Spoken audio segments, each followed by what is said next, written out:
de pânico, como transtorno obsessivo compulsivo, que conseguem ter sucessos de 90% ou mais daquelas pessoas que são atendidas pela TCC. Eu vou apresentar, então, um caso de uma mulher, né, chamada A, que é filha de uma mãe que viveu na Segunda Guerra Mundial e depois imigrou para o Brasil. Sua mãe se casou e teve 2 filhas. Ela a treinou para serem responsáveis. E elas desenvolveram TAG. TAG é um transtorno que se caracteriza por preocupações recorrentes, excessivas, com dificuldade das pessoas deixarem de se preocupar e com uma série de sinais clínicos que poderão ser apresentados daqui a pouco. Como é que eu posso tratar essa mulher? Será que como Borkovec, que eu vou apresentar daqui a pouco? Será como Clark e o Beck?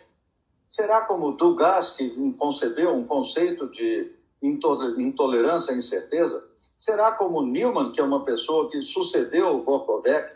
Será como Adrian Wells, que desenvolveu uma terapia chamada metacognitiva? Será como Hayes ou Romer e Orsillo, que desenvolveram essa base de orientação mais para ACT, ou uma orientação?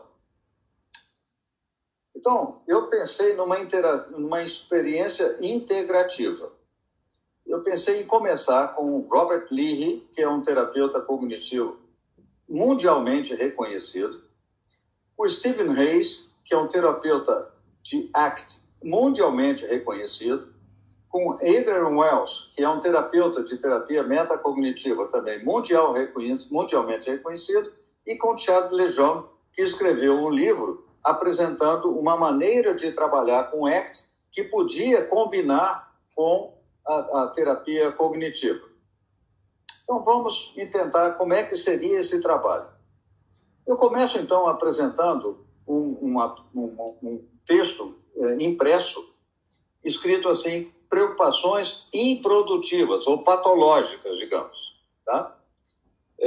Então, elas focam cenários mais distantes e abstratos. Por quê? Porque são cenários sobre o futuro. E o futuro não existe. Como é que a gente vai controlar o futuro? Então, é óbvio que isso é um tipo de ideação abstrata. Você não pode ter controle e influência sobre coisas que não aconteceram ainda. Está claro? O maior foco na emoção negativa associada. Né? Hoje eu estava atendendo uma moça que veio me procurar com medo, um pânico de avião, e ela diz que o pânico dela começou quando o avião que ela vinha para Guarulhos foi pousar e pousou e seguiu, voltou a subir de novo. Né? E isso gerou nela um medo desgraçado e ela acabou ficando com um pavor de voar avião.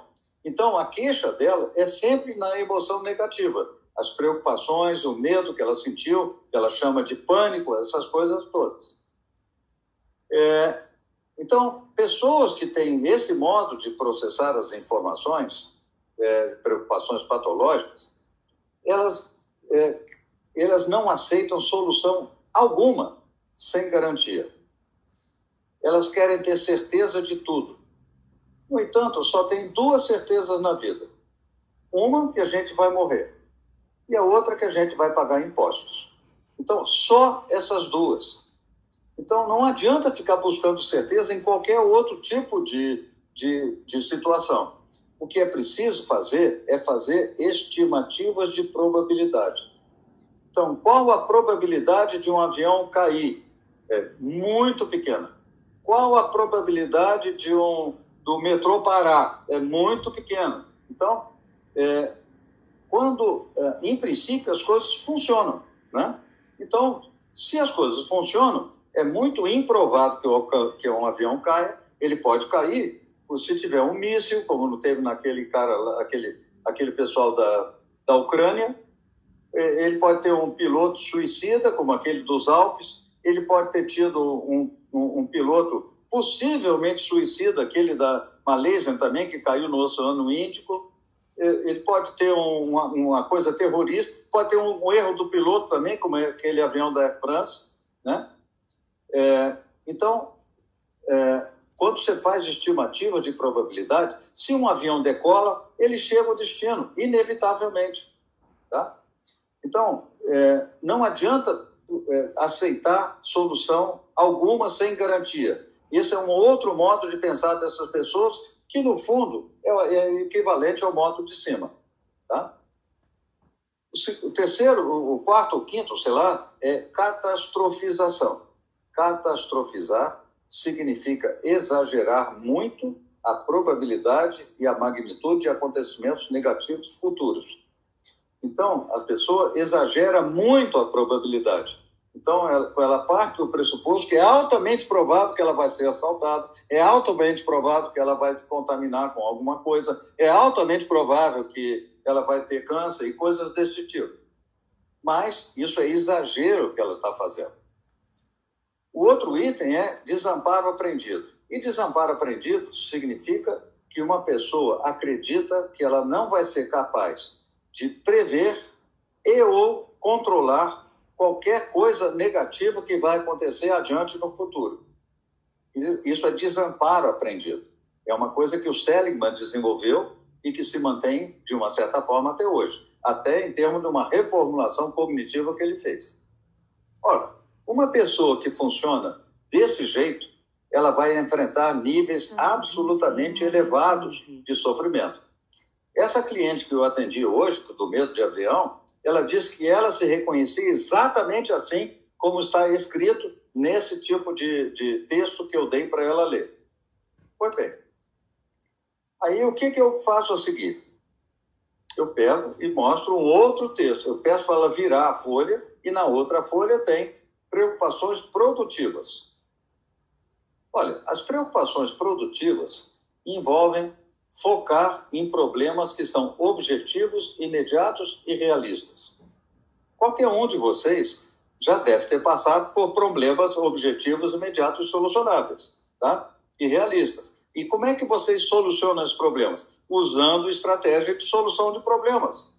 Então, nesse tipo de modo de funcionar, você vai ter mais controle e influência e você vai usar estratégia de solução de problemas. E aí você vai resolvendo os problemas e você vai continuando o seu funcionamento na vida. Ok? Pois bem, quando eu explico isso para os clientes, eu acendo uma luz, uma lâmpada que tem ao lado da minha poltrona em que eu atendo os consultórios. A lâmpada se acende imediatamente. Aí eu digo para o cliente o seguinte: olha, isso é uma solução espetacular. Ela funciona dessa forma há mais de 150 anos. Tá? Então, é tão perfeita, tão automática, que a gente nem raciocina de como é que essa lâmpada funciona. Só que, se você for tentar soluções de problemas, daqueles problemas que surgem para vocês, as primeiras soluções que vão ser encontradas podem ser soluções imperfeitas, porque elas não estão tão bem acondicionadas, solucionadas para se tornar tão automatizadas quanto acender ou desligar a luz. Olha, uma pessoa que funciona desse jeito, ela tolera riscos e incertezas. Por quê? Porque ela acredita na capacidade dela de encontrar soluções para os problemas.